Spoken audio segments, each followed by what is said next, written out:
All of us are deeply disturbed by the scenes of the violence, by the level of abuse that the citizens in the streets have felt over the course of the last days, and our hearts go out to the people of Ukraine for what has been happening.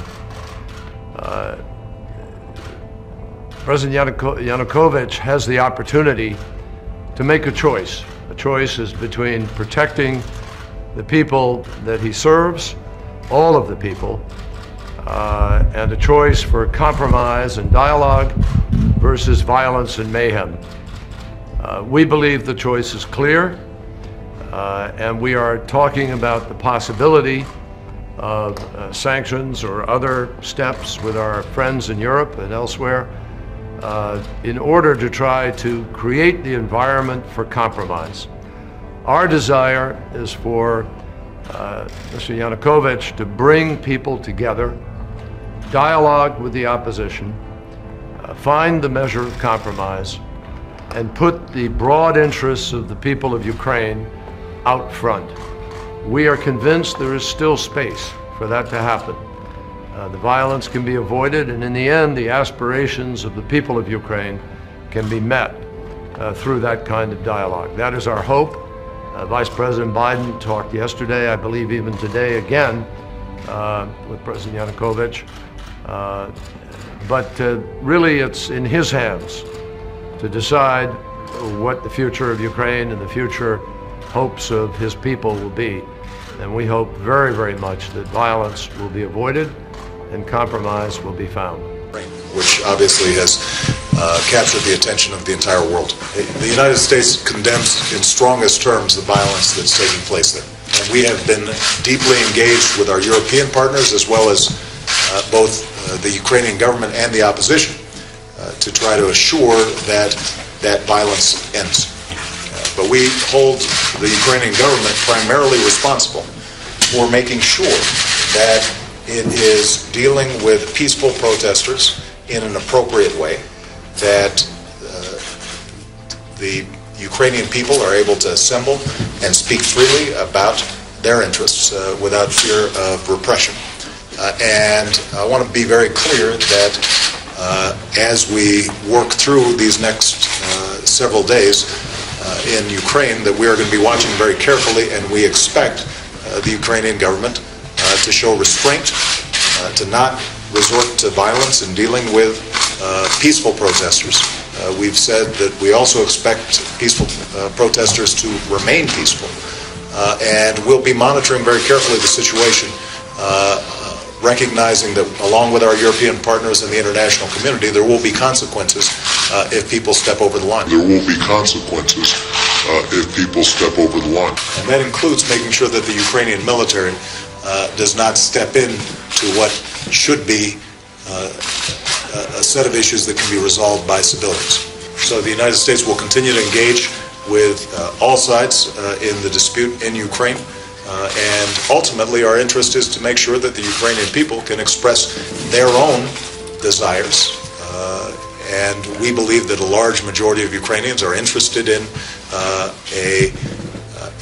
integration with Europe and the commerce and cultural exchanges that are possible for them to expand opportunity and prosperity.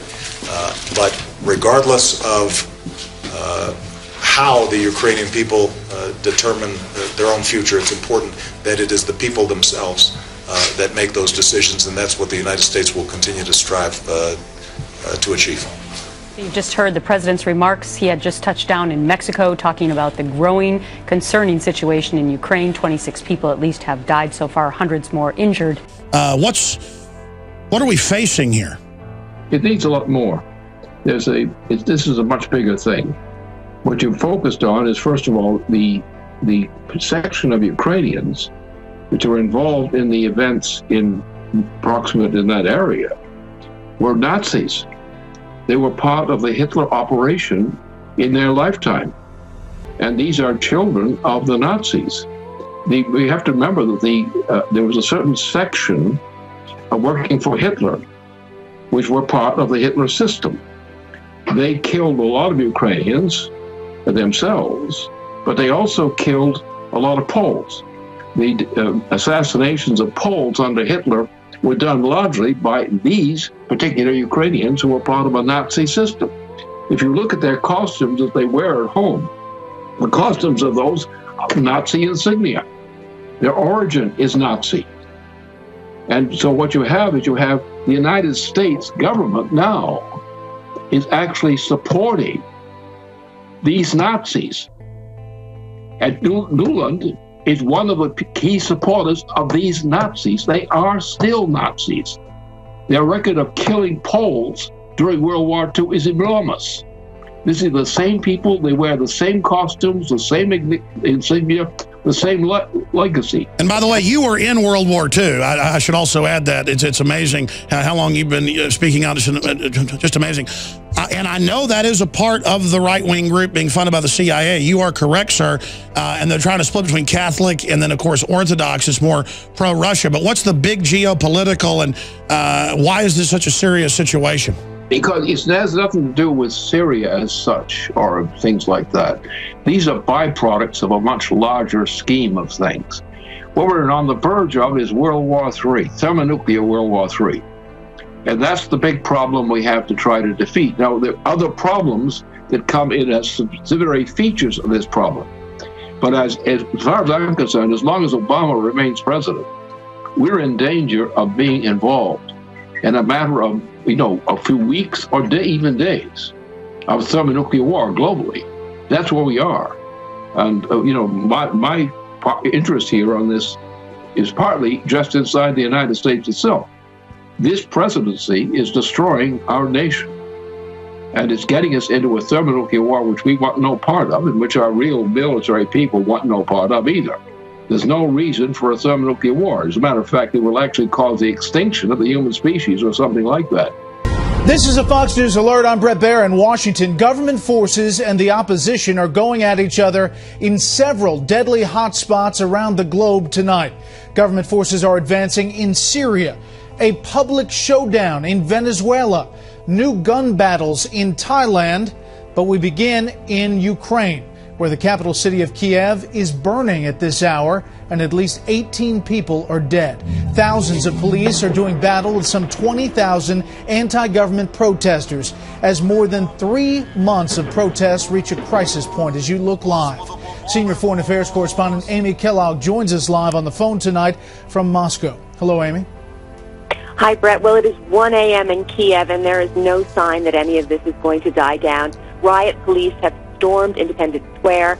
The former U.S. ambassador to Ukraine has suggested that there are just 2 ways this crisis can be resolved, either by a major crackdown by the government or significant concessions by the government. But there is no sign that either of those has happened yet or will happen, so there is a lot of fear that an all-out government assault could still come here. In the meantime, already 18 people have been killed, over 100 injured in the capital, Kiev. You can see the fires are raging in the center of town. Some of them are bonfires, others tents that have caught fire. Stun grenades and water cannons have been used by police. Protesters are wearing helmets and body armor, and all of this, the most violent night after 3 months of protests that have heated up and died down. The unrest originally sparked by President Viktor Yanukovych rejecting a deal with the European Union that would have brought Ukraine closer into its orbit. Under pressure from Russia, which has been piling on the financial aid to this country with its ailing economy. Russia offered up another tranche of that bailout aid just yesterday, with some analysts suspecting this was because Moscow believed that Ukraine was prepared to deal once and for all with these ongoing protests. Brett. Well, Amy, just moments ago we had a release from the White House that Vice President Biden called the Ukrainian President Yanukovych to express grave concern, quote, regarding the crisis on the streets of Kiev. He called President Yanukovych to pull back government forces and to exercise maximum restraint. How do you think, as we look live at these pictures, those calls for restraint will be received there in Kiev? Well, we know that the U.S. has been actively trying to broker some sort of deal here. We also know, Brett, that Vitaly Klitschko, one of the key opposition leaders, is meeting with Yanukovych now. Both sides are entrenched. It's hard to see how they are going to back down. However, when you look at these pictures, you have to hope that reason will prevail and somehow a deal would be reached. This is a struggle over Kiev or over Ukraine's identity. It's the concerns about corruption that these protesters are voicing, and it's a decision about whether this country is going to head east or west. So an awful lot is at stake, and now we're seeing people dying in the streets in numbers that are quite shocking, Brett. Yeah, we will continue to monitor these live pictures and the developments in Ukraine.